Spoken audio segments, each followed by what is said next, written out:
Hello everyone, आज हम discuss करेंगे नीट 2026 का एक क्वेश्चन जो कि आपके स्क्रीन पे ये रहा। इस क्वेश्चन में आपको बताना है कि इनमें से कौन सा रिएक्शन है जिसमें Kp does not equal to Kc। अगर आप हमारी वीडियोस को देखते आ रहे हैं तो आप नोटिस करोगे मैंने उसमें एक इसी तरीके का क्वेश्चन एक सॉल्व करा हुआ है, डिस्कस कर रखा है, वही क्वेश्चन आपका यहाँ पे आया है। तो अगर हम इसमें देखेंगे तो सबसे पहले इस पे कौन सा रिलेशन लगता है, इस पे रिलेशन लगता है Kp is equal to Kc RT की power delta Ng, right, where delta Ng is change in number of moles. और ये सिर्फ गैसियस रिएक्शंस में ही एप्लीकेबल होता है।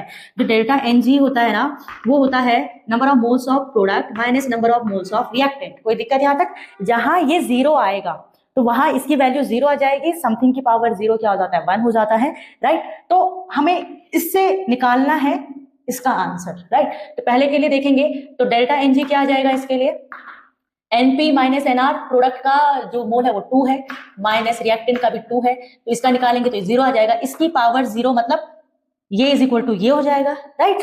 तो ये वाली तो नहीं होगी सही आंसर। अगर मैं इसकी बात करूं तो यहाँ पे भी डेल्टा Ng क्या हो जाएगा, यहाँ हो जाएगा 2 माइनस 2, यहाँ भी जीरो आ गया है तो यहाँ भी Kp is equal to Kc होगा, राइट। अगर इसकी बात करूं तो यहाँ पे डेल्टा Ng क्या होगा, 2 माइनस 2, 3 एंड 1, 3 माइनस 1 आ रहा है। इट मीन्स यहाँ इस रिएक्शन पे Kp does not equal to Kc आ रहा है। अगर इसकी बात करें तो इसमें 2 माइनस 2 हो जाएगा तो 0।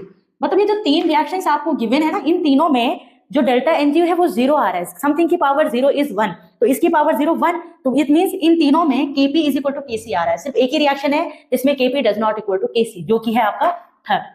Thank you.